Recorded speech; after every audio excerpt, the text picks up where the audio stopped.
ഈശോ മിശിഹായ്ക്ക് സ്തുതിയായിരിക്കട്ടെ. ഇത് കേട്ടുകൊണ്ടിരിക്കുന്ന എല്ലാവരെയും ദൈവം സമൃദ്ധമായിട്ട് സഹായിക്കട്ടെ, രക്ഷിക്കട്ടെ. സ്നേഹമുള്ളവരെ, ഒരു പ്രത്യേക കാര്യം നിങ്ങളോട് പങ്കുവയ്ക്കാനായിട്ട് ആഗ്രഹിക്കുന്നു. ചില ആളുകൾ എൻ്റെ അടുത്ത് ചോദിച്ചു, ആരോടാണ് നമ്മൾ പ്രാർത്ഥിക്കേണ്ടത്?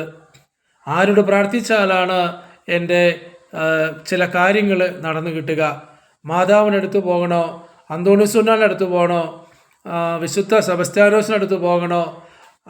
ആർക്കാണ് ശക്തി കൂടുതൽ? ഇതാണ് എന്നോട് ചോദിച്ചത്.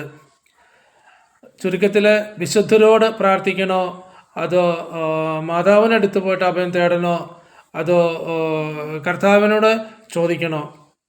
നമ്മുടെ ആളുകളൊക്കെ പാവപ്പെട്ടവരായതുകൊണ്ടും സ്വന്തം കാര്യങ്ങൾ എത്രയും അതിവേഗത്തിൽ നടന്നു കിട്ടണമെന്നുള്ള ആഗ്രഹമുള്ളത് കൊണ്ടുമാണ് ഈ പാവപ്പെട്ട മനുഷ്യരിങ്ങനെയൊക്കെ ചോദിക്കുന്നത്. എന്നാൽ ഈ ഒരു വിഷയത്തെക്കുറിച്ച് നമ്മുടെ ദൈവത്തിന് നമ്മോട് എന്താണ് പറയാനുള്ളത്? ചില ആളുകൾ പറയുന്നുണ്ട്, ചില സഭക്കാർ പറയുന്നുണ്ട്, ദൈവത്തെ മാത്രമേ ആരാധിക്കാവൂ, ദൈവത്തോട് മാത്രമേ പ്രാർത്ഥിക്കാവൂ എന്ന്. ചില ആളുകൾ പറയുന്നുണ്ട്, മാതാവിനോട് പ്രാർത്ഥിച്ചപ്പോൾ ഞങ്ങൾക്ക് ഇന്ന കാര്യങ്ങളൊക്കെ നടന്നു കിട്ടി, കുറേ അത്ഭുതങ്ങൾ ഞങ്ങൾ കണ്ടു, വിശുദ്ധരോട് പ്രാർത്ഥിച്ചപ്പോൾ ഞങ്ങളുടെ തടസ്സങ്ങൾ മാറി, അത് ഇതെന്നൊക്കെ പറഞ്ഞിട്ട് പറയുന്നുണ്ട്. അപ്പം ചില ആളുകൾക്ക് കൺഫ്യൂഷനാണ്, ഇതിലേതാണ് ശരി, ഏതാണ് തെറ്റ്. അങ്ങനെയുള്ളവർ ഈ ദൂതൊന്ന് കേൾക്കുക. ആരോടാണ് പ്രാർത്ഥിക്കേണ്ടതെന്ന് സംശയമുള്ളവർ, അല്ലെങ്കിൽ ആർക്കാണ് ശക്തി കൂടുതൽ, ഏത് പ്രതിഷ്ഠയുടെ അടുത്ത് പോയാലാണ് നമ്മുടെ കാര്യം നടന്നു കിട്ടുക എന്നൊക്കെ സംശയിക്കുകയും അല്ലെങ്കിൽ കൂടുതൽ ആഗ്രഹിക്കുകയും ചെയ്യുന്ന ആരെങ്കിലും ഉണ്ടെങ്കിൽ അവർക്കുള്ള ഒരു ദൂതാണിത്. എല്ലാവരും ശ്രദ്ധിച്ച് കേൾക്കുക. എന്താ പറയുക, പ്രാർത്ഥനയോടെ നമുക്ക് ദൈവസന്നിധിയിലിരിക്കാം. ഈ ഒരു വിഷയത്തെക്കുറിച്ച് ദൈവത്തിന് നമ്മോട് എന്താണ് പറയാനുള്ളത്?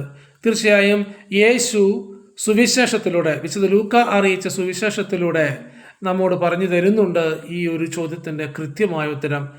ലൂക്ക സുവിശേഷകൻ 15-ാം അധ്യായത്തിൽ ഒരു സംഭവം വിവരിക്കുന്നുണ്ട്. നമുക്ക് എല്ലാവർക്കും അറിയാം, ധൂർത്തപുത്രൻ്റെ ഉപമ. ഞാൻ ചുരുക്കി പറയുന്നു, ഈ ധൂർത്തപുത്രൻ്റെ ഉപമയിൽ താഴെയുള്ള പുത്രൻ തൻ്റെ പിതാവിൻ്റെ അടുത്തുനിന്ന് സമ്പത്തൊക്കെ വാങ്ങിച്ച് ദൂരദേശത്തേക്ക് പോകുന്നു.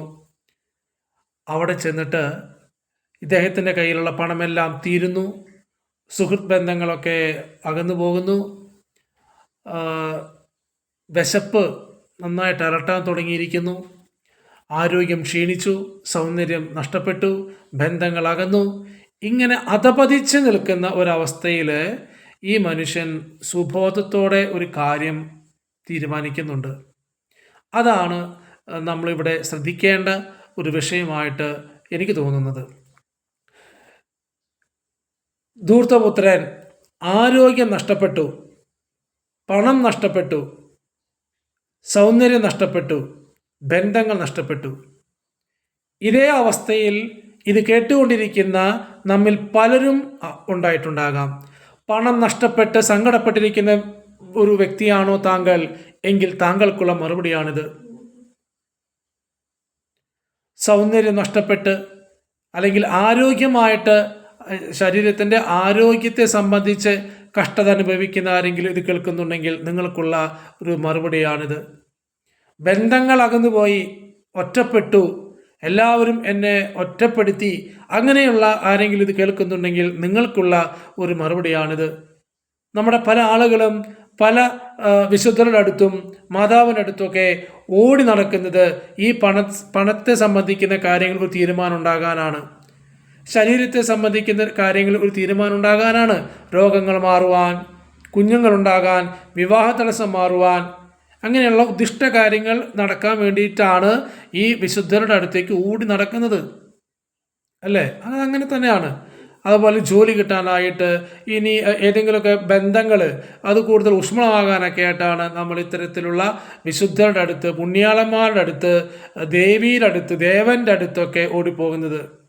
എന്നാൽ ധൂർത്തപുത്രൻ ചെയ്ത ഒരു പ്രവൃത്തിയാണ് നമുക്കിതിനുള്ള ഉത്തരം. ആ മനുഷ്യൻ എന്ത് ചെയ്തു എന്നറിയാവോ? സുബോധത്തോടെ അദ്ദേഹം ചിന്തിക്കുന്നുണ്ട്, ഞാൻ എൻ്റെ പിതാവിൻ്റെ അടുത്തേക്ക് തിരിച്ചു പോകുമെന്ന്. അതിന് കാരണമുണ്ട്. ഇവൻ ഈ ആരോഗ്യം നഷ്ടപ്പെട്ടപ്പോൾ, പണം നഷ്ടപ്പെട്ടപ്പോൾ, വിശപ്പിൻ്റെ വില അറിഞ്ഞപ്പോൾ ഈ മനുഷ്യൻ ഈ ധൂർത്തപുത്രൻ ആഗ്രഹിച്ചു എവിടെ നിന്നെങ്കിലും എന്തെങ്കിലും സഹായം കിട്ടുമോയെന്ന്. പക്ഷെ വചനം കൃത്യമായിട്ട് പറയുന്നു, ആരും അവന് ഒന്നും കൊടുത്തില്ല എന്ന്.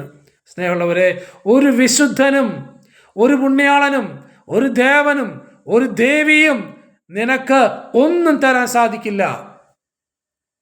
ഇതാണ് നമുക്കിതിൽ നിന്ന് മനസ്സിലാകുന്ന അടിസ്ഥാനമായ കാര്യം. ഒരാൾക്കും നിന്റെ ആപത്ത് സമയത്ത് നിന്നെ സഹായിക്കാൻ പറ്റത്തില്ല. തീർച്ചയാണത്. ഈ മനുഷ്യൻ ധൂർത്തപുത്രൻ സുബോധത്തോടെ ചിന്തിക്കുന്നു. അവൻ തിരിച്ച് തൻ്റെ പിതാവിൻ്റെ അടുത്തേക്ക് എത്തുന്നു. തൻ്റെ മകനെ ദൂരെ നിന്ന് കാണുന്ന ആ സമയത്ത് പിതാവ് ഓടിച്ചെന്ന് ആ മകനെ കെട്ടിപ്പിടിക്കുന്നു, അവന് ചുംബിക്കുന്നു, അവൻ ആവശ്യമുള്ളതൊക്കെ കൊടുക്കുന്നു. അവൻ പ്രതീക്ഷിച്ചതിലും കൂടുതൽ അവന് കൊടുക്കുന്നുണ്ട്. വില കൂടിയ മോതിരവും മേലങ്കിയും എല്ലാം കൊടുക്കുന്നുണ്ട്. അവന് വേണ്ടി ഭക്ഷണം ഒരുക്കുന്നുണ്ട്, ആളുകളെ വിളിച്ചു കൂട്ടുന്നുണ്ട്, സന്തോഷിക്കുന്നുണ്ട്. ഇടനിലക്കാരുടെ അടുത്ത് പോയി ഒരു റെക്കമെൻഡേഷൻ വാങ്ങിച്ചു വരാൻ അവൻ്റെ അപ്പൻ അവനോട് പറഞ്ഞില്ലല്ലോ. അല്ലെങ്കിൽ ഈ ധൂർത്തപുത്രനെ അങ്ങനെ തോന്നിയില്ലല്ലോ. കാരണം എന്താ? സ്വന്തം അപ്പൻ്റെ അടുത്തേക്ക് പോകാൻ മറ്റൊരു മനുഷ്യൻ്റെയും മധ്യസ്ഥ സഹായം ആവശ്യമില്ല എന്ന് അദ്ദേഹത്തിന് അറിയാമായിരുന്നു. ഇത് തന്നെയാണ് യേശുവിനും നിങ്ങളോട് പറയാനുള്ളത്. സ്നേഹമുള്ളവരെ, യേശു പഠിപ്പിക്കുന്നു, സുവിശേഷത്തിലൂടെ ഉപമകളിലൂടെ യേശു പഠിപ്പിക്കുന്നു, നീ നിന്റെ അപ്പൻ്റെ മകനാണെങ്കിൽ മകളാണെങ്കിൽ മറ്റൊരുത്തൻ്റെയും മധ്യസ്ഥം റെക്കമെൻഡേഷൻ വേണ്ട. നിന്റെ അപ്പച്ചൻ്റെ അടുത്തേക്ക് നിനക്ക് വരാം.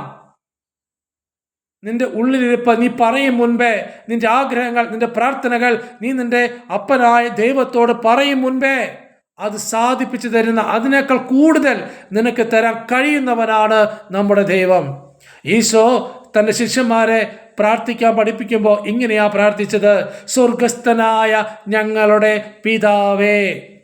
അല്ലാതെ സ്വർഗസ്ഥനായ ഞങ്ങളുടെ മുതലാളി എന്ന് ഈശോ പറഞ്ഞില്ല. സ്വർഗസ്ഥനായ ഞങ്ങളുടെ സാറേ എന്ന് വിളിച്ചില്ല. സ്വർഗസ്ഥനായ ഞങ്ങളുടെ മുഖ്യമന്ത്രി എന്നും പറഞ്ഞില്ല.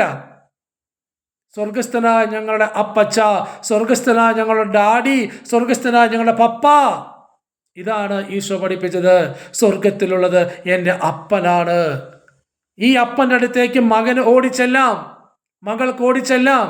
ഏത് പാതിരാക്കും, ഏത് കഷ്ടകാലത്തും, ഏത് സന്തോഷമുള്ളപ്പോഴും, ഏത് സാഹചര്യത്തിലും എനിക്കും നിനക്കും ധൈര്യമായിട്ട് കയറി ചെല്ലാൻ കഴിയുന്ന ഒരേ ഒരിടമാണ് നിന്റെ അപ്പനായ സ്വർഗത്തിലെ ദൈവത്തിൻ്റെ സന്നിധി. ഈശോ ആഗ്രഹിക്കുന്നത് ഇത് മാത്രമാണ്.